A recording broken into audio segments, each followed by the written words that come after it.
देखिए, इस वक्त उनकी पूरी कोशिश है कि जो भी पाकिस्तान की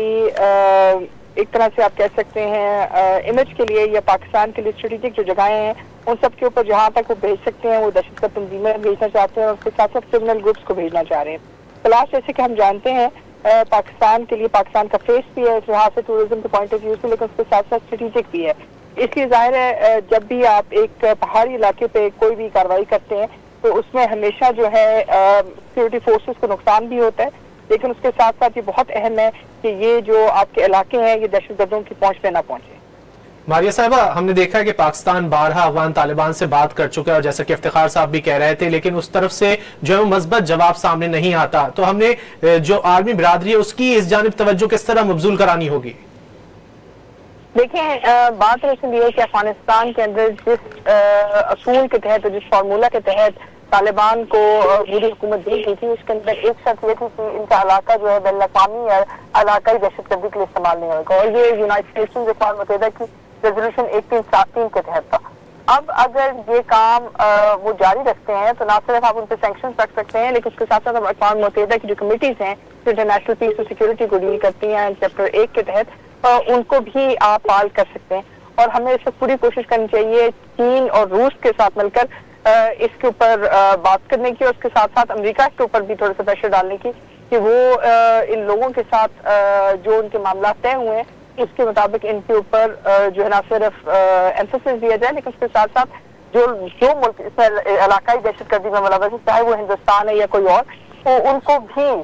इस असूल के तहत जो है एक तरह से अकाउंटेबिलिटी की जाए। हमारी दुश्मन कुव्वतें ही बलोचिस्तान को टारगेट करती हैं और ऐसे महरूमी को किसी न किसी तौर पर कमजोरी के तहत पाकिस्तान के अगेंस्ट यूज किया जाता है। आप क्या समझती हैं कि भारत इस सारे मामले में डायरेक्टली और इनडायरेक्टली किस हद तक मुलव्वस हो सकता है और उसको किस तरह एड्रेस करना चाहिए हमें? देखिए, वो 100% मुलव्वस है, उसमें किस हद तक की बात नहीं है। इस वक्त ना सिर्फ वो दहशतगर्द लोग तंजीमों को ट्रेनिंग दे रहे हैं सरहद पार, लेकिन उसके साथ साथ जो अफगान नेशनल आर्मी जो से पहली थी वो किधर गई है, कहाँ गई है, किसके हाथ में अभी तक नहीं पता। जो एनडीएस के लोग थे वो किधर गए हैं उनके बारे में कोई मालूमात नहीं है। और उससे भी बढ़कर जैसे कि अभी कलाश में और बाकी इलाकों में जो चीज नजर आ रही है वो ये कि एक सोची समझी तंजीम के तहत ना सिर्फ इनको पैसे फराहम किए जा रहे हैं, लेकिन उसके साथ साथ ट्रेनिंग भी। और जाहिर है इसका एक बहुत बड़ा जो इम्पैक्ट है वो हमें बांग्लादेश में नजर आया है, क्योंकि जो बांग्लादेश में हिंदुस्तानी इंटेलिजेंस एजेंसी के साथ हुआ है वो ये समझते हैं कि अगर पाकिस्तान के ऊपर जोर डालेंगे तो अंदरूनी तौर के ऊपर शायद वो लोगों पर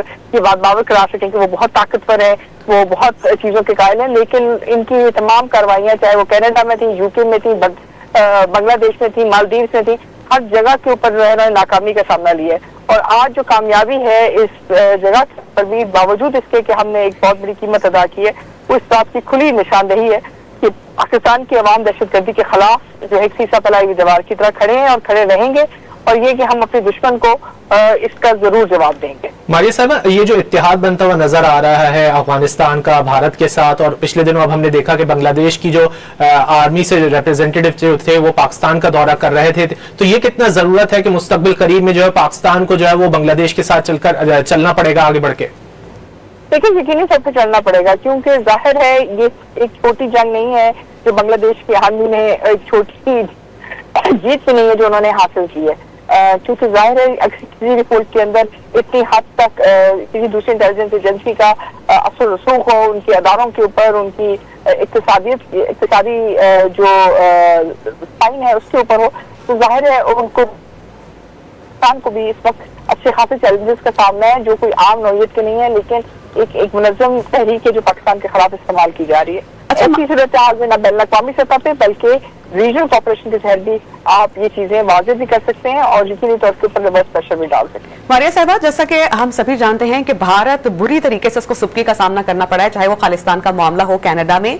यूके में या अमेरिका में। बैनुल अक़वामी सतह पर हम सभी जानते हैं भारत का असली चेहरा क्या है। हम किन प्लेटफॉर्म्स को यूज कर सकते हैं भारत को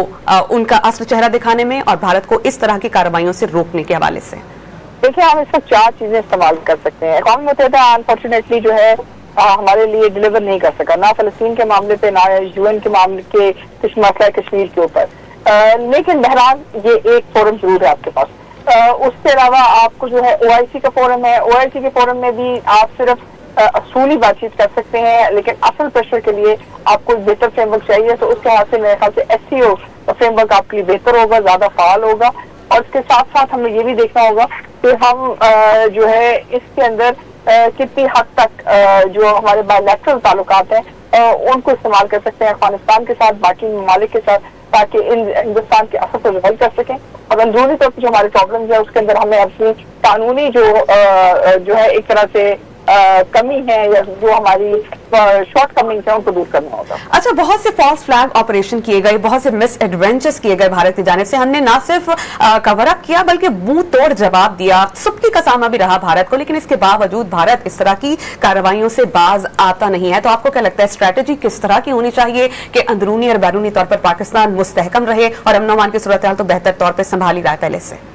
देखिए, 2-3 चीजें हमें करनी होंगी। एक तो ये है कि जैसे कि बलोचिस्तान के अंदर जो डी एरियाज हैं उनको आपको एक करना होगा ताकि रियासत के रेट वहां पहुंच सके। उसके साथ साथ आपकी जो बिजनेस सेक्टर्स हैं, जो बाकी सेक्टर्स हैं, उनको अपना किरदार अदा करना होगा, क्योंकि जब तक आप लोगों की महरूमियों को एक फाल तरीके से ज्यादा मुतहरिक नहीं करते हैं या उनको उसके अंदर स्टेक होल्डर नहीं बनाते हैं तो ये आपकी चीजें एक्सप्लॉइट होती रहेंगी। तीसरी चीज ये है कि जो आपकी यूथ है, जाहिर है उस यूथ को भी आपने कोई ना कोई काम देना है। अगर आप काम वो दुश्मन है वो उनको ना सिर्फ अपनी तरफ राग़िब करेगा लेकिन उसके साथ साथ उनको इस्तेमाल भी करेगा, और ये हमने देखा बलूचिस्तान के अंदर। इसके साथ साथ दूसरी तरफ हमें जो है इंफॉर्मेशन के जरिए जैसे जो आप लोग किरदार अदा करें वो बहुत जरूरी है। हम अगर हिंदुस्तान पे कोई बात करते हैं तो हम उससे डरते हैं, अगर हम कोई हकायक की बात करते हैं तो उसके ऊपर हम ज्यादा तहकीक के साथ बात नहीं करते। हमें ये तमाम शवाहिद दुनिया के सामने लेके जाने होंगे और इसमें आप लोगों का किरदार कलीदी होगा। मारिया साहब, अच्छा चीन का क्या किरदार हो सकता है खित्ते में उनके लिए? देखिए, एक अहम किरदार हो सकता है क्योंकि वो इकोनॉमिक पार्टनर भी हो सकते हैं, सिक्योरिटी पार्टनर भी हो सकते हैं, लेकिन सबसे बड़ी बात यह है कि चीन बजाते खुद जो है इस तरह नहीं आगे चलेगा। जैसे कि अभी हमने देखा भी है कि जो उनके मामला चल रहे हैं मिसाल के तौर के ऊपर अमेरिका के साथ जो इस वक्त AI की जंग चल रही है, डीप सीक और बाकी तमाम चीजों को लेकर, वो भी इस बात की अक्कासी करी है कि अक्सर में मामला इतने तयशुदा नहीं है बैनुल-अक़वामी सतह पर हम समझ रहे हैं। बहुत सारे चैलेंजेस हैं जो चीन को भी सामने है, लेकिन इन चैलेंजेस के साथ साथ हमें उनको ये बताना भी जरूरी है कि अगर आप जमीनी तौर पर अपने आप को महफूज नहीं करते हैं और पाकिस्तान के साथ आपके सरखा है तो चैलेंजेस के अंदर इजाफा होगा। और इन चैलेंजेस को दूर करने के लिए जो उनके फ्रंट एंड पार्टनर्स हैं जैसे कि हिंदुस्तान, इनको जो है आपको चैलेंज करना होगा और उनको बताना होगा कि ये चीजें अब एक्सेप्टेबल नहीं है। अगर आप ये काम करेंगे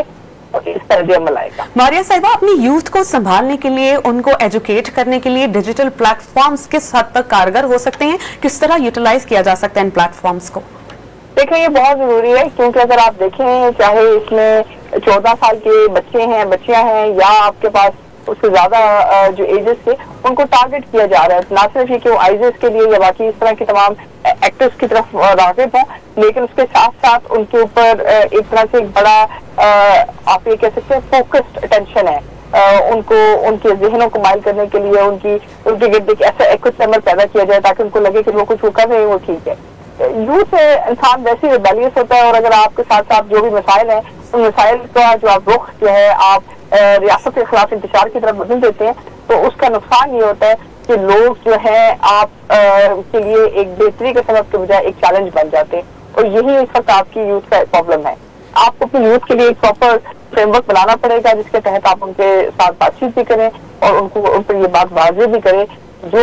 सही रास्ता है वो यही है कि आप रियासत और अपने मुल्क की तरक्की की तरफ जाएं और निस्बत ये कि आप दहशतगर्दों का साथ दें। मारिया साहब, आपने बातचीत की बात की तो हमने माजी करीब में देखा कि कई लोग जो हैं वो हथियार डालकर कौमी धारे में शामिल भी हुए, तो इस पॉलिसी को जो है वो आप किस नजर से देखती हैं? देखिए, ये एक अहम पॉलिसी है क्योंकि जब तक आप अपने बच्चों को वापस नहीं लेते हैं तब तक जो है मामला उतना तय नहीं पाते हैं। और पाकिस्तान के लिए बहुत जरूरी है कि हम दहशतगर्दी के खिलाफ एक मुनज़्ज़म जो है सोच भी रखें, उसके साथ साथ अपनी यूथ को भी मुतहरिक करें और उसके बाद उनको कौमी धारे में शामिल करें, क्योंकि आपका मसला आपने लोगों के खिलाफ जंग करना नहीं बल्कि उन अनासत के खिलाफ है जो आपके मुल्क में इंतशार पैदा कर रहे हैं। बहुत शुक्रिया मारिया सुल्तान साहिबा, दिफाई तज्ज़ियाकार हमारे साथ मौजूद थे।